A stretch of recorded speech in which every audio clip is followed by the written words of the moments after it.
ఒక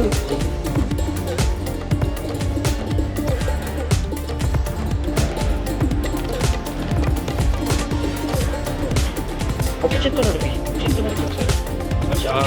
very good.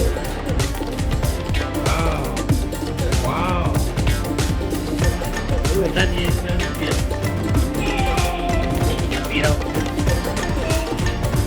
Start అయింది video అయితే. చూడండి గైస్, వీడు భయపడుతున్నాడు చెల్లెలకి సైకిల్ నేర్పియడానికి. చెప్పు సాన్వి, అన్నయ్యకి రమ్మని చెప్పు, నీకు నేర్పి అని చెప్పు.